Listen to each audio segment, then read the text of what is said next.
Good morning, dear audience. Keep on here with us because today we are going to talk about two people that have recently become the epicenter of the global debate. One of them is a man in Caracas, Venezuela that have been recently captured by the US Army itself. And the other one is a big figure that you already know very well. And at least you live under a rock, you have probably guessed that we are talking about the recent capture of Maduro in Caracas, Venezuela, and the doubtful decisions of the US President Donald Trump. But as I'm not an expert in politics, I have invited two experts in politics and economy to talk about this topic. And today I will be in charge of interviewing two great experts on economy and politics, Emilio Samuel and David Dario. So, how are you, David Dario? What can you tell us about this character called Maduro that we're going to talk about today? This man that we are going to talk about is the politician and the dictator of Venezuela, or rather, the most famous prisoner in the United States at the moment, but he wanted them to come and get him. From October until today, in all his interviews he said wasn't afraid and in the end is in the prison.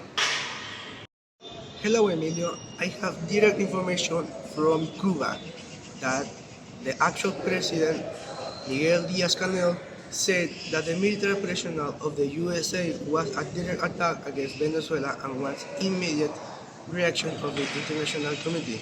Do you think Cuba is right about it, knowing how is the actual government?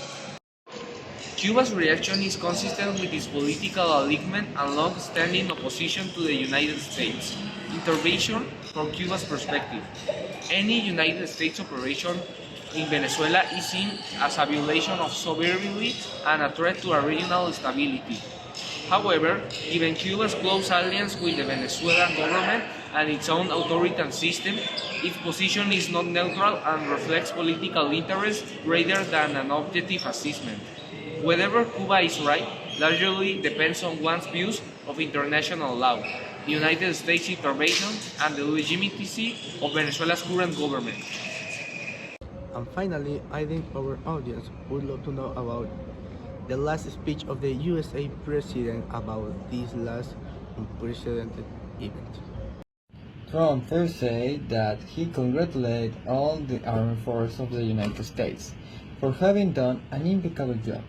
Furthermore, now that Venezuela lacks a government, a U.S. politician will be appointed to manage the country currently.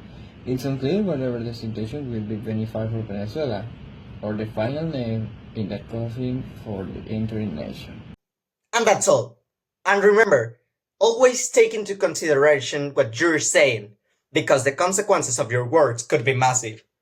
Just take the example of what happened to Maduro, because he said to the US to come after him, because he wasn't afraid.